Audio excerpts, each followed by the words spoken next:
Welcome, everyone. The productivity of software engineers has always been something of a black box. If you're a hands-on PM, you likely have a good sense of how each individual performs. You see the commits, you see the pull request, you can follow the day-to-day work. But when it comes to making real data-driven decisions, we often rely on gut feeling, on subjective impressions from either yourself or someone else. And that's a problem. Last year, researchers from Stanford University, including today's guest, Yegor, published a groundbreaking study. They introduced a new way to objectively measure engineering productivity, one that statistically outperforms even a single individual reading each single commit done by the developer to evaluate the performance. This is a major leap forward. We are beginning to open up that box to truly understand what drives performance in software engineering teams. Pete and Y is the commercial spin-off from the Stanford University, run by some of the leading researchers in the field, including Simon Obstbaum and Yegor.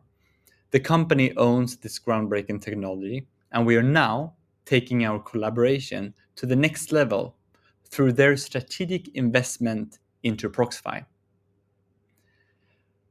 Of course, additional funding is a great thing, but what truly excites me is what this collaboration means for our clients, how it strengthens the value what we deliver every day.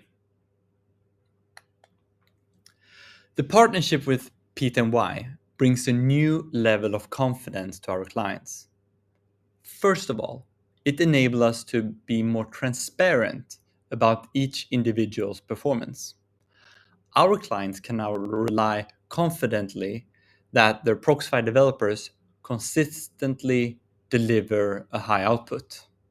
And we can focus on an output metric for the very first time that we have found correlates very well with business impact. Secondly, it provides a full team visibility. This helps us to provide insights how the entire team, not only the developers from Proxify, can improve the performance and how we can identify opportunities that needs to be fixed. And the third one, it empowers us to be more proactive. With early signs and stronger data, we can intervene before small issues become big problems and ensuring that client engagements are progressing smoothly. All these capabilities allow us to open up this black box completely in a scalable way. Up next, I would like to introduce Yegor. Yegor is a researcher in engineering productivity at Stanford University. His work is based on a data set of over 100,000 contributors, and this gives an unprecedented insight how developers actually are working and performing. His research has repeatedly been cited by McKinsey companies and featured in so many of the world-leading newspapers. He will talk about this topic and give some insights on how AI impacted productivity. So please, at least in the chat, give a warm welcome to Yegor. Hello. Hi, Victor. Hi, everyone. It's a pleasure to be here. Thank you so much for joining. And I know there will be a Q&A session in the end. But before I give you the stage, I would love to ask you, how has the AI changed the view of or put spotlights on engineering productivity lately? Great question. Engineering productivity has always been, as you said, a bit of a black box, but now with AI, things are changing. And what's happening is that nobody really knows what the impact of AI is on engineering productivity, which means that there's even more interest in the field, right? Because knowing how to measure the productivity of your engineers when they're using AI lets you understand what are the best ways in which they can use AI to improve their own productivity. So basically, it's just increasing the focus and making this topic even more hot than it was before. Exciting. I'm looking forward to hearing more. I will give this stage to you, and thank you so much. Thank you, Victor. Okay, well, thank you so much, everyone, once again for tuning in. Today, we're going to be spending, the next 30 to 40 minutes or so reviewing some of our research, and then we'll have some time for Q&A at the end. And we're going to be discussing the impact of AI on engineering productivity. This is a research initiative that has begun at Stanford roughly just over 3 years ago, and we've been working on this since, and we have some exciting results and conclusions to present to you. And so earlier this year, tech CEOs made some very bold predictions. In January, Mark Zuckerberg said that he would be replacing his mid-level engineers with AI. But what actually happened was that Meta's engineering headcount increased by 11% year over year. In March, Anthropic's CEO says that by September of this year, we would be, using AI to write 90% of the code. But the reality is a bit different. And so then the question is, where do we stand in this journey, right? There's all this hype that's done by the CEOs, but where actually are we, and how much does AI truly impact the productivity of our developers? And to answer this, as I said, we've been running this study for the past 3 years, and it's one of the largest studies done on this topic. And it's a time series study, right, and research, meaning that we plug into Git and we look at the commit history. So we can go back in time and see what happened before companies joined our research. And then at the same time, we also do it in a way that's cross-sectional, meaning it cuts across companies of all sizes, and there's enterprise, kind of mid-sized and smaller companies. And so it gives a rich data set, more than 100,000 engineers, from which we can extract all of these insights. And so today we're going to be covering 4 things. We're going to start off with a bit of the limitations of existing productivity metrics. We will then move into our methodology, which is the panel of experts, and we will describe a bit more how that works. Third is we're going to take a look at a case study, which is going to be super relevant and super interesting about some of the traps of using the traditional metrics and how this can be a bit misleading. And then we'll spend most of our time looking at our results and conclusions on the impact of AI on developer productivity. So then starting off with what is out there and why does it not work in terms of measuring engineering productivity? I see teams use some variation of these 4 things you see on the screen right now. The first one is counting commits or counting pull requests. And the reason that this is problematic is that task size varies. So completing more tasks doesn't necessarily mean something has improved or you're doing better, because you could also be completing tasks that were bugs introduced by AI, right? So we see this a lot, actually. So you can't really use these things to measure engineering productivity. The second one is the DORA metrics, which are a fantastic set of metrics, but they measure DevOps performance or CI/CD adoption. They don't really measure productivity, right? So deploying more often and decreasing the time between deploys is great, and you should measure that. But in isolation, it doesn't really lead to more productivity. The third one is the assumption that, well, AI performs really well on kind of greenfield tasks, and I'm sure we've all used Lovable or products that are similar to that, and they work really well for kind of the first couple hundred to couple thousand lines of code in a project, but then eventually things really start to slow down. And kind of that's the case here, right? Most of software engineering isn't greenfield. It's more like brownfield. You work with an existing code base, existing dependencies. And so that's where things start to get a bit trickier and harder to do. So you can't really measure it by assuming that it'll perform as well as it does in the greenfield tasks. And the last one is a really interesting one. It's surveys. It's basically asking developers, hey, do you feel more productive by using AI, and do you like it? And you might get people saying yes or people saying no, but we found this to be an ineffective measure of developer productivity. And to illustrate this, I have two slides. The first one is a study done by an organization called Meter. And here they took 16 developers and they took 246 tasks and they randomly put those tasks into two buckets. The first bucket is they were allowed to use AI. Those developers were allowed to use AI to complete them. And the second bucket was they were not allowed to use AI. And they screen recorded the entire thing. So basically, as the developers were writing the code. And then at the end, they asked the developers, how much do you think that when you were using AI, your productivity increased by? And developers said about 20%.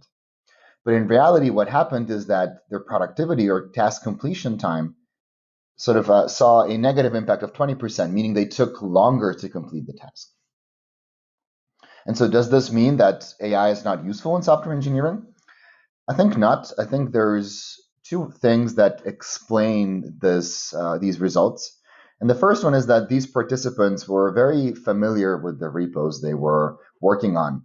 And we found that AI helps a bit less in such cases. And secondly, is that these participants had little experience using AI coding assistants. And we see time and time again that about the 50 to 100 hour use mark, productivity starts to increase a bit more than in the first 50 to 100 hours when you're using AI.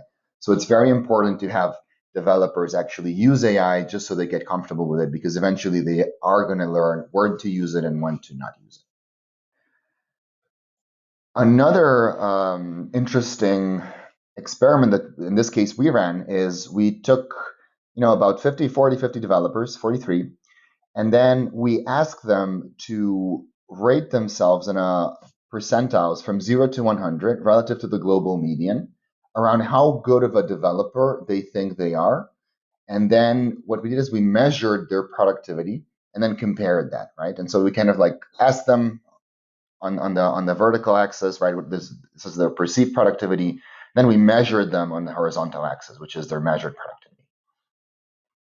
And then here, what we found is that there's very little correlation between how good of a developer I think I am versus how good of a developer I actually am, at least in kind of this data set. And there's the explanation behind this is that there's many other variables that impact your productivity as a developer and that you could be getting blocked or boosted by different things. And so we found that only 1 in 3 people actually estimated their productivity within one quartile. And so surveys are really good for understanding your team's morale, but not so good for understanding how well your team is doing in terms of productivity. Great. Now we've covered some of the limitations, and you might be wondering, well, can you propose something better, right? What else is out there? And this is where our methodology comes in, which kind of like backs also the commercial arm of our product and underpins the whole study of results that you will see today here. And so what we did is this. In an ideal world, you would have an engineer who writes code, and this code would be evaluated by a panel of 10 to 15 independent experts. And these experts would be answering questions about that code, such as estimated implementation time, estimated maintainability, and estimated complexity of the problem being solved.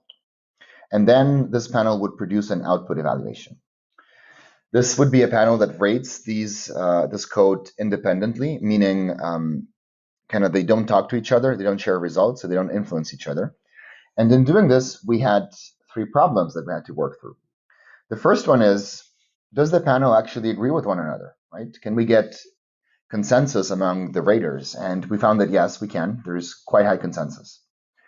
The second and most important problem was that can reality actually be predicted by the panel? And we ran some sandboxed experiments where we kind of tracked the time taken to complete different things and then asked the panel to estimate those completion times. And we found that, yes, the panel can actually predict this quite well. And then our last problem was a scalability one, because here we said, well, we can't have 15 people evaluating the work of one person. That just doesn't scale, right? And so what we did was we trained a machine learning model that basically replicates this panel of experts, and it can be, it answers the same questions. It's just much faster, much more scalable, and much cheaper, of course. and it can be deployed at scale. So it's like having a panel of experts evaluating the code of every single one of your commits. Diving a bit deeper into the technical details, the way this works is that we plug into Git, and then the model analyzes the source code changes of every commit. But it also keeps the repository in context. So it doesn't just look at the diff, but also the broader repository. And then it quantifies these changes to replicate this panel of experts.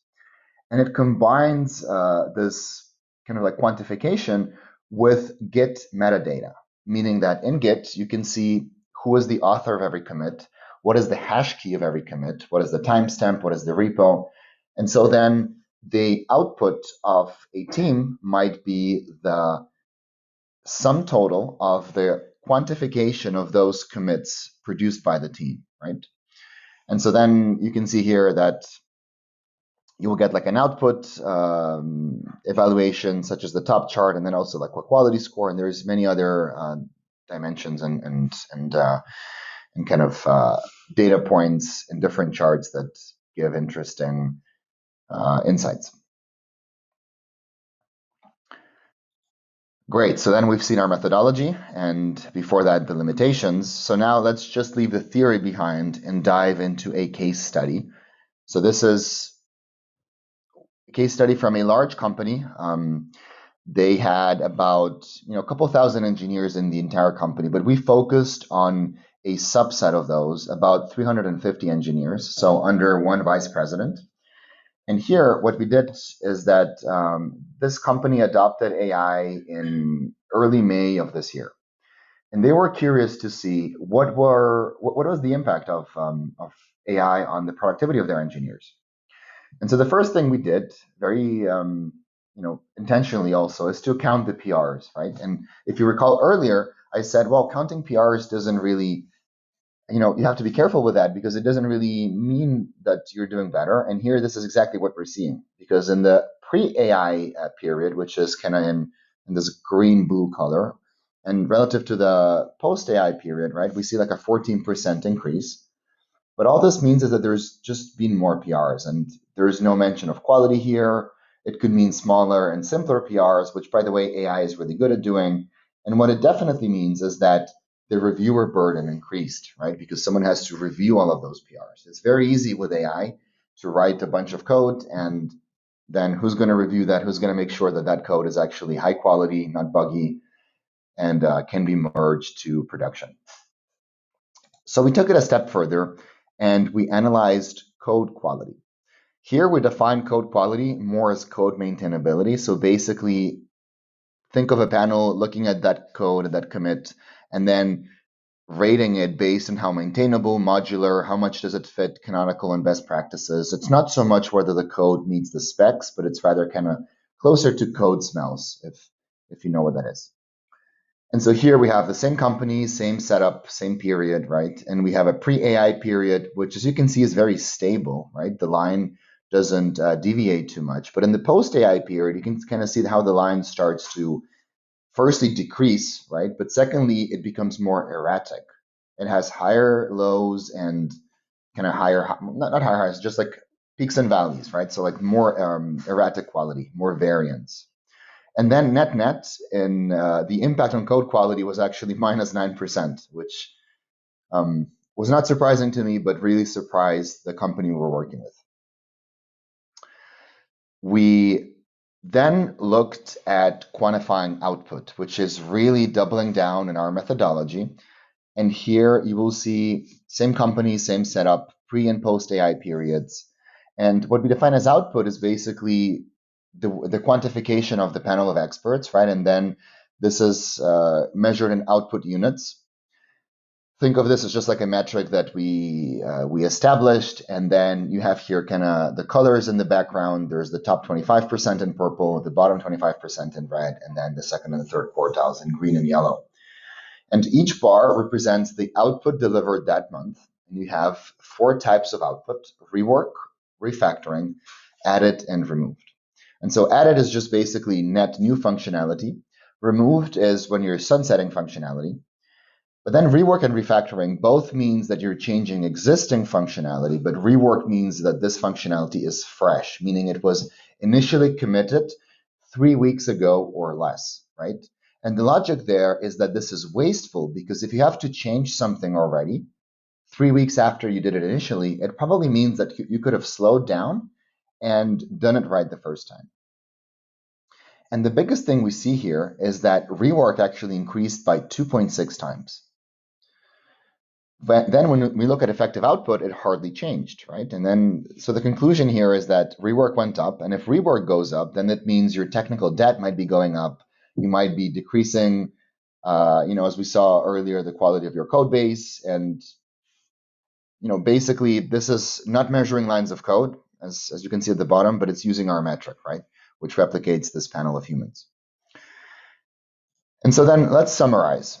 There's this company and they adopted AI, they ran a pilot. And then in terms of the pull requests, they went up by 14%. Their code quality decreased by 9%, which is problematic. And by the way, the PRs going up doesn't really mean much, right? Because more PRs doesn't mean necessarily better. Their effective output, which is the true quantification of their productivity, actually didn't change too much. And then their rework increased by almost 3 times. And so then is the conclusion here that this is a failed AI pilot? Should this company just abandon AI and say, hey, we tried, it didn't work out, let's move on?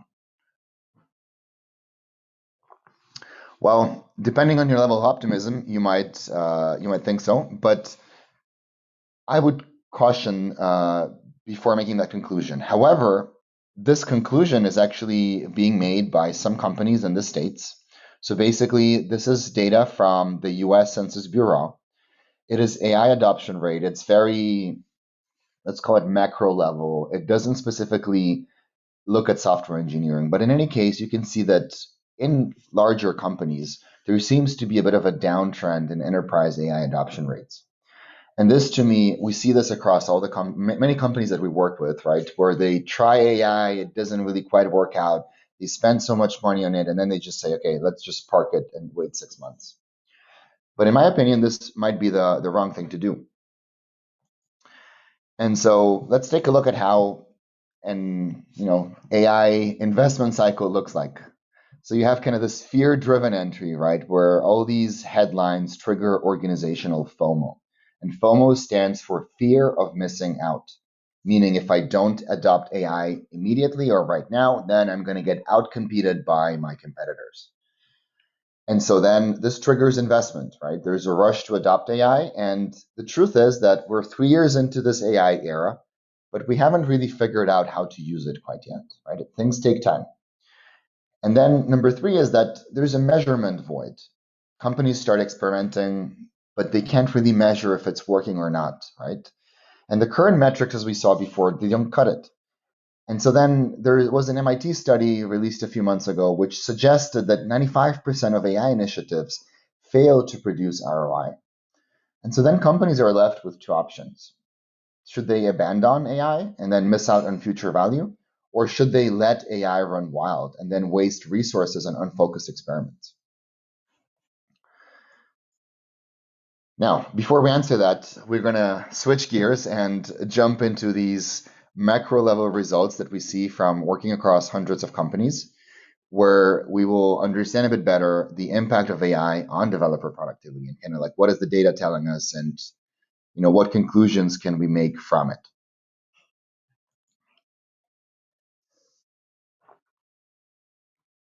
So this first chart shows you the impact of AI coding assistants on developer productivity. It is kind of like normalized. So 0% here would mean no impact, and then 50% would mean a 50% increase. It's measured using our methodology. And there's a few things to point out here. Firstly, that there's greenfield tasks and brownfield. Brownfield means kind of like existing code bases where there's already a bunch of work that has been done. Greenfield more means like newer projects. Then there's task complexity, in blue, low complexity, in red, high complexity. And then these weird shapes that you see, they are actually distributions of the data. So you can flip them 90 degrees, and then you will see how they actually kind of look like a distribution. And these lines inside the shapes, the blue and red shapes, they are the 50 and 25 and 75 percentile lines. And so here there's a few conclusions we can make. Firstly is that for low complexity greenfield stuff, AI is just crazy, right? It doubles or more than doubles the productivity of engineers. For greenfield and high complexity, it still helps, maybe 15, 20%, but it's much less helpful. And then focusing on brownfield and kind of the two subsegments there, we can see that for low complexity stuff, it actually is quite helpful. Again, 20%. But for brownfield high complexity, we see that it's closer to 5 to 10% there. What's more is that if you look at the brownfield distribution, you'll see that a lot of it is actually negative, right? There is kind of this red area, light red area, or salmon or so. And then this means that roughly 15% of companies or so or teams in this case, saw a decrease in productivity when using AI in brownfield high complexity tasks. And this is what I mean by we haven't really figured out how to use AI yet, because if we knew exactly how to use it and how to measure it, we wouldn't be seeing a decrease in productivity. That just makes no sense. Why would you use AI to make yourself more or less productive, right? It's just nonsensical. Here we have a different view, which we carry over the task complexity from the last slide, and we have low and high. And we introduce the x-axis, which is language popularity, and you have low and high. And low popularity languages are basically COBOL, Haskell, Elixir, just stuff that isn't very used nowadays, and that by extension doesn't have a lot of presence in the training data corpus. And high language popularity would be your Pythons, your Javas, right? Your just languages that are widely used, widely discussed online, and therefore the models have been trained by ingesting this data. And here, for higher popularity languages, you can kind of see that you get a 20 to 10%, depending on the task complexity, productivity boost. So it definitely helps. But then for the low popularity languages, you can see that it hardly helps and can oftentimes even hurt your productivity, right? If you look at the low popularity, high complexity bucket in the top left, you can see that it just doesn't make a lot of sense for these kind of niche languages when you're trying to do something quite complicated.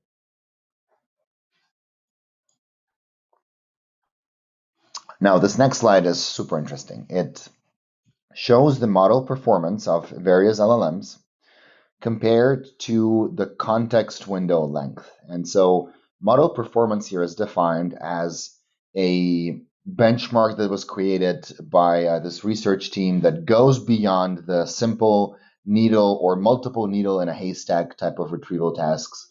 So it's meant to simulate a bit more complicated tasks, right?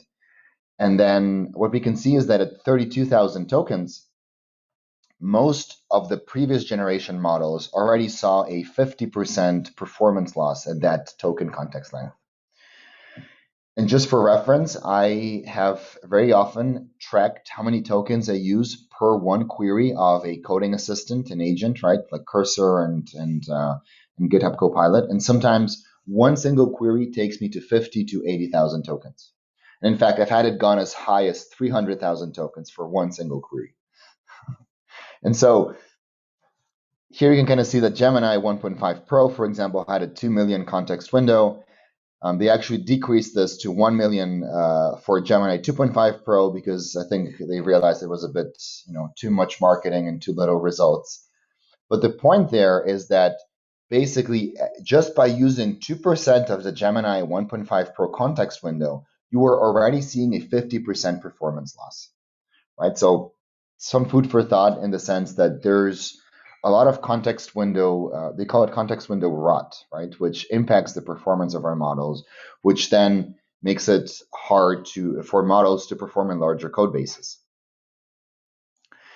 And to illustrate this, I have this very unscientific and directionally accurate graphic here, which basically shows the estimated productivity gain from AI on the left axis, and then the code base size in a logarithmic scale on the bottom axis. You can kind of see how, at this point, like as soon as the code base hits, a certain number of lines of code, models just start becoming less and less performant. And I've actually tricked models before by renaming the front end folder backend and the backend folder front end. And then what my conclusion was there was that they just are very superficially reading and grabbing file names and kind of doing a quick scan. They don't really have a deep understanding, a contextual understanding of the code base, right? Mostly because of this kind of like a context window limitation. So the larger a code base gets, the worse the signal to noise ratio becomes. And then the more just complexity you have, the more dependencies and the more domain specific logic. Now, moving on, we have some very exciting and very fresh results. These are just, a couple months old. Here, we took 46 teams that were similar to one another, and we measured similarity using what's called a difference in differences covariate balance. It's a fancy way of saying that, hey, these teams across 5 to 10 attributes showed similar patterns and similar kind of behavior and performance. Right? So this means that we're comparing apples to apples instead of apples to oranges, but software is very, can be very different. Building software is different, right? And so this might be like red apples to green apples, but, at least we're getting pretty close. And roughly half of these teams were using AI and half of them were not. And then we did an observational study whereby we tracked the kind of difference, the performance lift of those teams using AI relative to those teams not using AI across time. And then the dark blue line in the middle represents the median 50% value. And the shaded area represents the middle 50% of the data, right? So anything outside of the shaded area is either top quartile or bottom quartile. And here we kind of see two insights. The first one is that there is a widening gap between, or actually before we go there's a roughly 10% productivity gain on average amongst these teams. And this is realistically what you can expect for, teams that you work with or that are working with you or whatnot, right? Like my answer is, depending on, usually when people ask me how much does AI help, I reply between 10 and 20 to 25%. It just kind of like depends on your setup and how skilled your engineers are at using AI. The second insight is that in April of 2023, there was just a 5% difference between the top quartile and the bottom quartile teams. And arguably you could, it's debatable how much of that is noise and how much isn't. If you remember how good were models back then, they weren't fantastic, and the data reflects this. But then as we kind of move forward in time, we can see this performance increase. But most importantly, we can see that there is a widening gap between the top performing teams and the bottom performing ones. And so at this point, there's a 4x increase, right? Something like a 19% difference or so between the top performing teams and the bottom performing teams. And so this, if we can very unscientifically project it forward, right, and kind of this gap continues to open, we will get something like this. It's an effect similar to this notion of the rich will get richer, right? Meaning that these successful AI early adopters might compound their gains, and the strugglers, which are the companies and the teams that are not successfully adopting it, are going to be falling further and further behind. And so at some point, this is also like it's kind of diverging, meaning it's separating, right? But at some point, it also is going to converge. And at the point where it converges, then it's I think all white collar jobs are going to be in trouble. But what this means is that there is a period of time, uncertain how long that's gonna last, might be 5 years, might be 2, might be 20, whereby you can really see a material difference between those teams that are using AI and those teams properly, right, and those teams that are not. So yeah, very unscientific and illustrative, but just some food for thought, right? It means that as a company, you ideally want to be among those top quartile teams. You don't want to be stuck in the bottom quartile teams.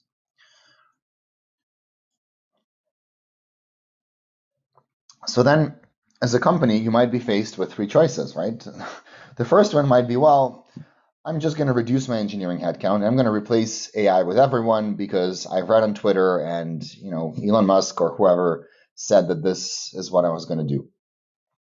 The problem here is that medium to long term, this is not going to, or at least actually short to medium term, long term is a bit harder to predict.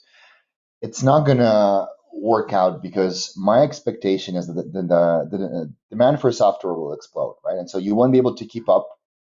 Like the first option is basically I'm going to keep productivity the same and then just replace engineers with AI. But again, the amount of software we build is going to continue increasing with every year, with every month. The second choice is this whole notion of spraying AI and then praying, right? You basically freeze headcount and then you just deploy AI everywhere. You buy everyone a license, you invest in it. But it's also a recipe for failure because people resist new tools and there's a learning curve. And many developers I talk to, they don't like using AI, they don't believe in it. And it's because they tried using AI in something maybe a year ago. It didn't work out, and then they just kind of put it in the drawer and said, "Okay, this is not for me. It doesn't help me." When in reality, there's a lot more nuance to this, right? Right. But unfortunately, that's where many companies are currently. Like they're using AI, but they're not using it effectively. And the third choice, it sounds very obvious, but I think in times of new technology, we kind of forget about the obvious things. But it's just to use good business and good technological acumen, right? Deploy AI, but be disciplined about the ROI, about the measurement, and about the learning, especially, right? Learning how to deploy and use AI is, it's not a 1 week thing. It takes time. Nobody has a recipe for this just yet. And you must champion a learning culture internally to make sure that your team is kind of using AI in the most effective way, right? And it's very hard to leapfrog from the bottom quartile to the top unless you can start early. Now, very quickly, sometimes people ask me, well, but I don't care about how productive my engineers are. What I care about is how much money my company is making. And that's a fair point. And we all like to make money. But I think they are two related problems that can be disentangled. Engineering output is on the left axis here, and business outcomes are on the bottom axis. And so, you can have a team that has low engineering output, meaning it's not a very good team in terms of output, but the business outcomes could be really good because you could be building something that just the market adores, they love it, it goes viral, and you just make a ton of money. Eventually, what happens is that if you're stuck in bucket number 3 with a low performing team, but just building the right things, you are going to get outcompeted by someone who's going to have a higher performing team who's just going to copy you and do what you're doing except better, faster, cheaper, and just build more features and going to have a deeper market insight than you are. Similarly, you can be having a high performing team that's just building the wrong things, and then it doesn't really matter how good the engineers are if the business model of the product you're building isn't really a fit for the market. Then you're just not gonna succeed, unfortunately. And so the best way to go about this is you have to measure both. You have to measure business outcomes and then also kind of measure the productivity and the output of your engineering team. You want to be in the fourth quadrant, right, with a high performing team that's building the right things. Now, to wrap things up, you must think, well, Igor, you work with all these companies and you see kind of all these AI deployments across, all these different companies, large companies, small ones, and you must see what works and what doesn't. And so, is there any learnings you can share with us? And the answer is it's a bit hard to generalize, right? Because every company kind of has their own situation and their own little world. But I can summarize these in 3 things. First is that I see that top quartile teams are using AI in every stage. So not just in their IDE, meaning in their internal development environment, right, where engineers code, but they're using it across the software development lifecycle. So it means in CI/CD and testing and QA and in kind of speccing and prototyping and whatnot. So bottom or teams that don't perform as well simply stick to buying a cursor license, whereas teams that perform well kind of do more than just buying one of these GitHub Copilot licenses and calling it a day, right? Secondly, is that I see these top performing teams actually run multiple parallel AI agents, right? So the engineers there don't just prompt the agent and sit there watching it think, which, by the way, is also what I do. But The problem there is that context switching is hard, right? You have like this 30 to 1 minute window or whatever where the agent is kind of thinking, and then it's hard to context switch, do something else, and then switch back. And so most engineers just sit there and then they kind of use that time to think about the problem. But um, data shows that this isn't the best way of using AI. And then thirdly, and most importantly, is that these successful top quartile companies, they are super rigorous about measurement and about A/B testing, right, in any capacity. And they measure AI deployments just like any other part of the business, right? And they turn AI deployments into scientific experiments with hypotheses, with things they test for, with kind of variables they control for, just to understand that they're making this big investment. And they also, it's not also about the money, it's about, how much value you're getting from the money, because I think it's not hard to justify or to at least like get a neutral payback from AI, but what's hard is to kind of extract the most value from it. And if you're not doing that, then you're just going to be stuck in that bottom quartile of teams that's not performing as good as their competitors are. Great. So that wraps up the content we have for today. And thank you so much for listening. And I think we can move over to Q&A now. Wow, thank you so much, Yegor. What an insightful presentation.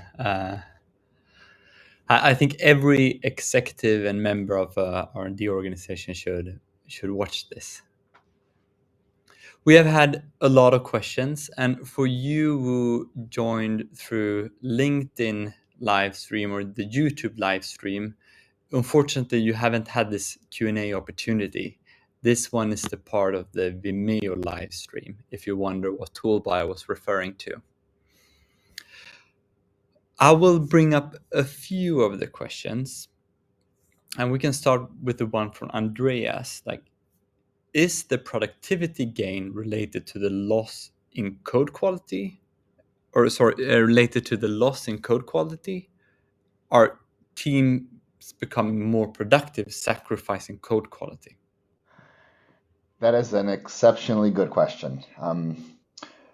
What we see in the data is that there is a temporary increase, usually across most companies, right, in productivity thing for the first couple of months.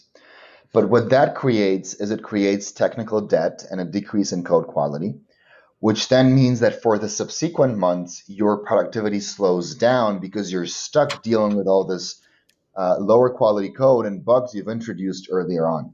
And so then the answer there is that for the first 2 months, you might perceive that you're moving faster, but in reality, if you just kind of dig deep and understand what this does for the product, for the company, for the engineering team, it doesn't make sense to lean so hard on AI to use it, right?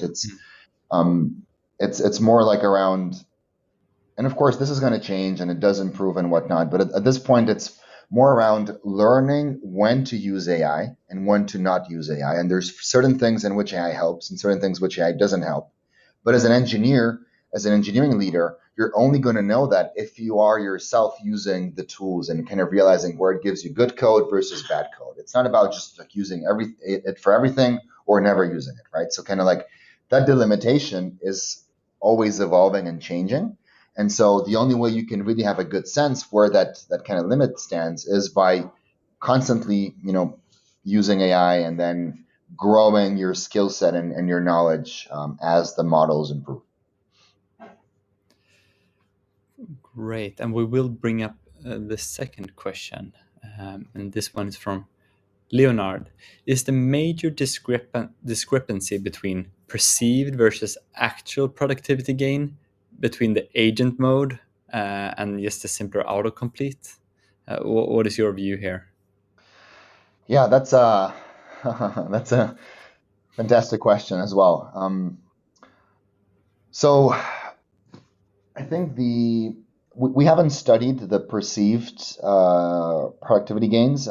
We are like for kind of the specific scenario, like agent mode versus autocompletes or kind of tab.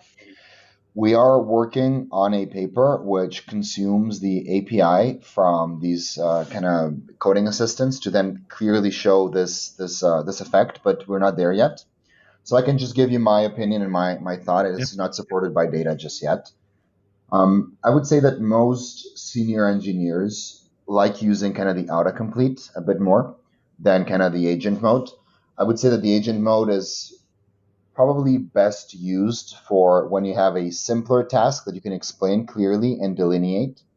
And so the wrong way to use AI agent mode is to just tell it, build me a feature. The right Yeah. way is kind of to tell it very specifically and precisely the way in which you would like to build that feature, right? And so then I think that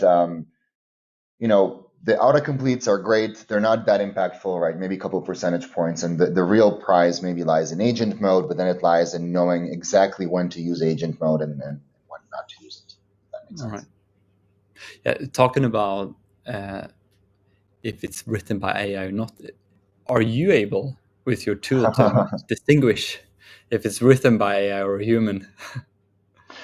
Well, so code is, I guess it's depending on your definition of it, it's text or math or ones and zeros. But in any case, it is hard to just by reading only the code in a commit to understand whether this was AI generated or not.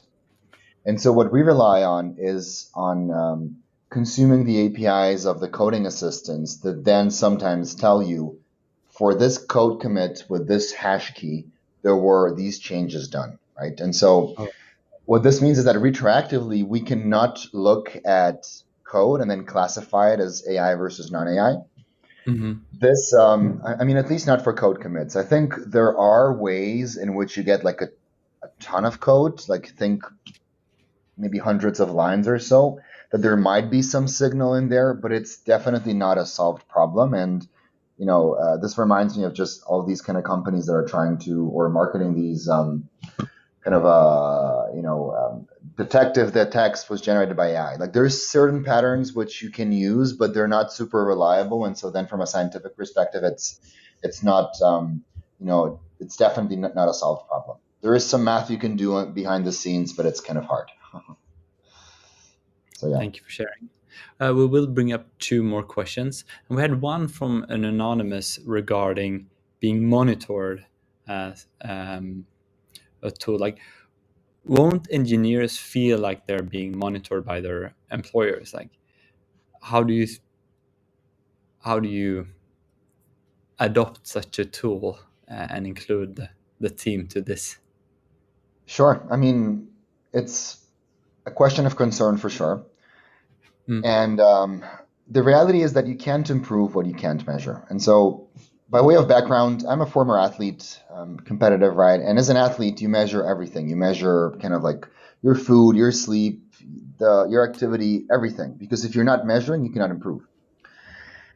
Extending this to other domains within business, sales. Sales is measured precisely on the amount of calls, meetings, emails, money they're bringing, leads they're processing, right? How much they're closing, and so there's a super kind of I guess culture of performance there. For engineering, the problem is that for the longest time we really haven't had a way to accurately measure engineers.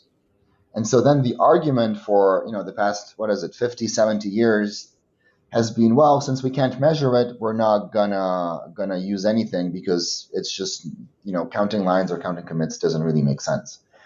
Now we're entering kind of this new era where with AI and kind of with these different tools, you can have a better picture of it. And so Opening the black box finally.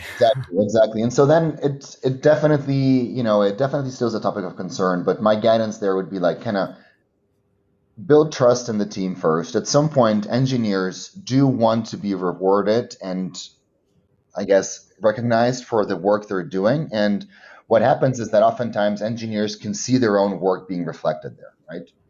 And so then the other question is that, well, sometimes engineers, their job goes beyond kind of like, let's say, coding, and they do other things, which is totally fair. And the logic there is that everything a software engineering team does eventually ends up in one way or another flowing through the source code. So even like meetings to plan something, architectural discussions, mentoring, it all flows through the source code. There's a bit of a limitation around attribution, right? So if I'm helping Victor code something and then Victor is the author of this commit, then I'm not going to get the credit for the time I spent helping him. But if we are on the same team, then our productivity as a team goes up. And so then the guidance here is like, this is a tool that can help you make decisions. It provides transparency. The good thing is that you can always open up the commits and kind of see by yourself what is the code, what is the work being done, and then it's not so much a way of monitoring or whatever. It's not kind of like Big Brother type of situation. Yeah. It's more so this is a tool that gives you data around the output of and the quality of your team, from which you can use it then to marry it and join it with different, let's say, sources of data, including basically what the managers say, the context, and whatever. And then you can kind of use this to make a bit of a more grounded decision. And so decisions move from being about opinion to being about data with a bit of opinion thrown in, which is definitely like a more productive space to be in. Thank you so much. We will bring up the very last question from Shakashu. And this one is about setting key metric for those working in brownfield projects. So, what key metrics should be set upfront for brownfield projects to help move the needle in the right direction? Like we saw that many of these were in the red zone, like even becoming less productive. Yeah, so then is this, I'm assuming this is kind of like related to AI, right? It's almost like, Yeah. well, cost of overusing AI versus cost of underusing AI. Um, it's a good question. I cannot answer it precisely, but the guidance I give to companies is that find some way of measuring it. Of course, like our methodology is a good way, but there might be other ways in which like just kind of like do the research and figure out things, right? And then the critical part here is kind of like whatever you discovered 3 to 6 months ago might no longer apply because models improve, and then the Mm. tooling that is built by using models also improves, right? Like, I think that you can, depending on how these AI coding assistants, like, of course, they all use basically the same models under the hood, but then they use them in a different way. They kind of integrate with Git in different ways. They do scaffolding in different ways. They clear context and whatever. And so you don't need to wait for a generation change, right? Meaning like from GPT 4 to 5 or from Claude 4 to 4.5 or whatever, but rather you can kind of see these productivity gains even between these generational changes just by the tooling improving, right? And so the guidance here is basically use it moderately, but use it, right? Don't overuse it. Use it on simple things, not on complicated things. And it's mostly like around every engineer understanding when it can be used and when it cannot be used. The tricky part is as a manager, how do you know which engineers are overusing it versus underusing it? And there, a way to do this is just kind of like look at their aggregate performance in cohorts, Mm. right? Mhm. It's hard for an individual to kind of see the impact of AI very precisely because there's just like too much noise in the normal software development kind of life cycle, and building software is just kind of like full of ups and lows. But if you kind of group people into cohorts or into teams or whatever based on their usage of the tools, you can kind of see like usage patterns by consuming the API of the coding assistants. You can kind of start putting them into cohorts and kind of seeing what people are getting more of an increase, what people are getting less of an increase, what is the impact on quality, right? And based on that, you can kind of have these conversations with those people that are seeing a decrease in quality or a decrease in productivity or not as much of an increase in productivity. But ultimately, right, you can only give feedback to the engineer.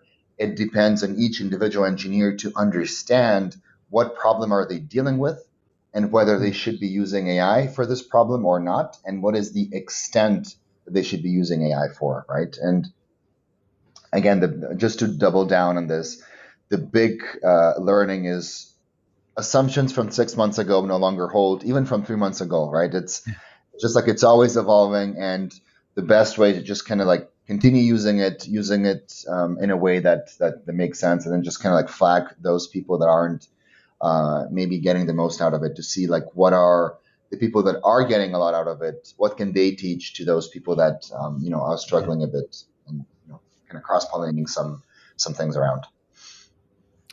Thank you so much. And that will be the very last word. So Very happy that's gonna keep improving. So let's continue with some FOMO. Yegor, thank you so much for joining this webinar, and thank you the rest of you for joining and listening to Yegor presenting. Have a great day for you in the States, and for us in Europe. Good evening. Thank you so Thank you so much. much. It's a pleasure. Bye.